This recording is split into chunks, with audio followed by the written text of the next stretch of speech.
নমস্কার বন্ধুরা, my family ব্লগে আপনাদের সবাইকে স্বাগত। আশা করি সবাই ভালো আছেন, আমরাও ভালো আছি। তো দেখেন আমাদের বাগানের অবস্থা। আজকে বাগানটা পরিষ্কার করছে, এগুলো ঢেঁড়সের গাছ সব উঠাইছে, কারণ গাছগুলো অনেক বুড়ো হয়ে যাচ্ছিল আর ঢেঁড়সও বুড়ো হয়ে যাচ্ছিল। তো ওই জন্য উঠাইছে, এখানে নতুন করে কিছু লাগাবে যেটাই হোক। তো আমার আজকে বাগানে আসার উদ্দেশ্য এইটাই যে আমি পুঁই শাক উঠাইতে আসছি। আজকে আমি রান্না করবো পুঁই শাকের পাতার বড়া। তো আপনারা কে কে খাইছেন জানি না, যারা যারা খাননি অবশ্যই ট্রাই করবেন। আমি দেখি আজকে ট্রাই করবো, করে অবশ্যই জানাবো কেমন হয়। যেগুলো জ্বালা জ্বালা পাতা এগুলো উঠাবো।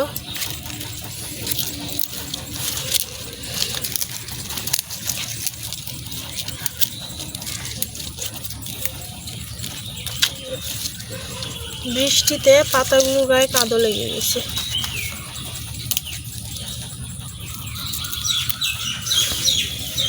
যেগুলো পাতা পরিষ্কার আছে সেগুলো পাতায় উঠাবো, কারণ কাদা অনেক হয়েছে, ওই গাছগুলো একদম নোংরা হয়ে গেছে।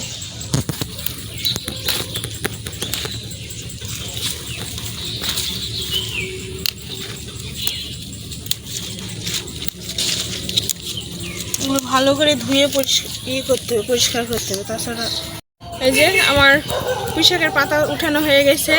এখন আমি যাব রান্না করে এগুলো ভালো করে পরিষ্কার করব এবং সুন্দর করে ঝুড়ি ঝুড়ি করে কেটে নিব। তারপরে দেখা হচ্ছে আপনাদের সাথে। আসেন। এই যে কয়েকটা বেগুন পাইলাম, উঠাই নিয়ে গেলাম। তাছাড়া এগুলো থাকলে বুড়ো হয়ে যাবে, খেতে ভালো লাগবে না। আজকে রান্না যদিও করব না বেগুনের কিছু, তারপরে উঠাই নিয়ে গেলাম। এই যে বাগানটা আজকে অনেক পরিষ্কার হয়ে গেছে। আর বর্ষার দিন একটু পরিষ্কার রাখা ভালো, কারণ আমার বাগানে আসতেই ভয় লাগছিল।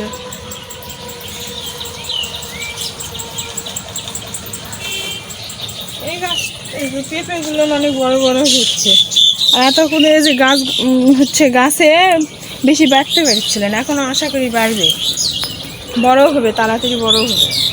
আমাদের এই গাছটা হয়নি, এটা কেটে ফেলতে হবে। সুন্দর হচ্ছে, ফল ধরছিল, কিন্তু তারপরে কেমন জানি নষ্ট হয়ে গেছে, এটা কেটে ফেলতে হবে।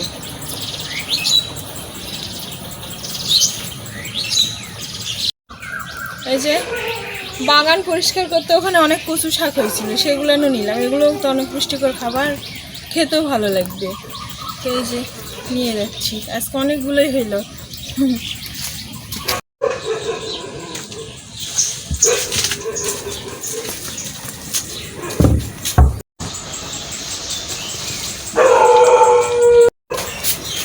এই যে আমি ভালো করে ধুয়ে নিয়েছি পাতা, এখন এই যে ঝুড়ি করব। একদম মিহি ঝুড়ি করতে হবে, তবে ভালো লাগবে খেতে। তবে এই যে এগুলো মোটা ডাঁটাগুলো নেওয়া হবে না, এগুলো নিলে বড়া খেতে খেতে সমস্যা হবে, কারণ মোটা তো একটু সিদ্ধ হতে। এই যে আমার ঝুড়ি।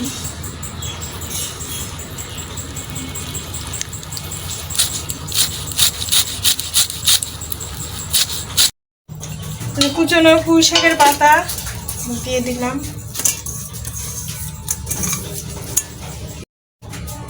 এই যে খেসারির ডাল, আপনারা ইচ্ছা করলে মসুর ডালও ইউজ করতে পারবেন, কিংবা বেসন, যেটা ইচ্ছা।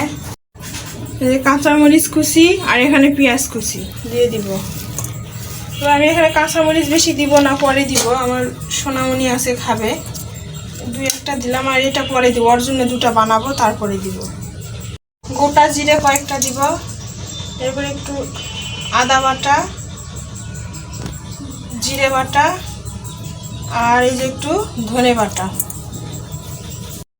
পরিমাণ মতো চালের গুঁড়ি দিয়ে দিব, 2 চামচ দিলাম। হলুদ গুঁড়ো,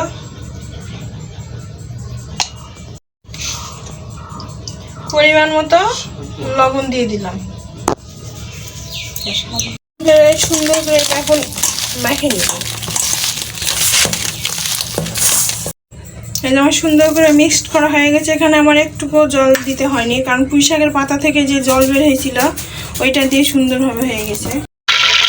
তেল দিয়ে দিচ্ছি, একটু জল ছিল জন্য আমার তেল তেল গরম হয়ে গেছে, যে আমি এখন বড়াগুলো দিয়ে দিব। পাতলা পাতলা করেই দিচ্ছি, তবে ভালো লাগবে খেতে। 3টে দিলাম আমার সোনামণি। এক পাশ হয়ে গেছে, এটা অনেক তাড়াতাড়ি হয়ে যায় আর অনেক মুখরোচক খাবার। আপনারা গরম ভাতেও খেতে পারবেন। আমি এটা বানাচ্ছি গরম ভাতে দুপুরের জন্য, ভালো লাগবে। বিকেলের নাস্তাতেও আপনারা খেতে পারবেন। এই যে আমার পুঁই শাকের পাতার বড়া রেডি। এখন খাইতে দিব, তারপরে দেখি কি বলে। সকাল থেকে মনে করো এই যে এটা আমার সোনামণির খাবার। আর এই যে বাবা খেতে বসছে। আজকের রেসিপি কি বড়া? কিসের বড়া এটা? পুঁই শাকের পাতার বড়া।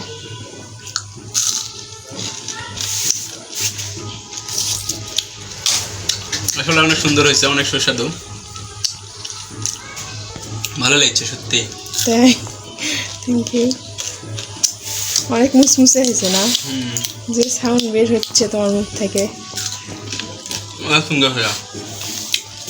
তো আজকের রেসিপিতে আছে এটা কি? এটা ছানা শাকের। কি কি দিয়ে?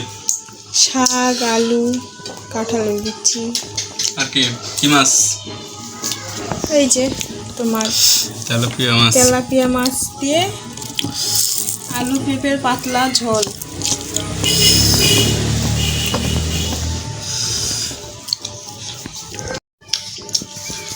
তো তোমাকে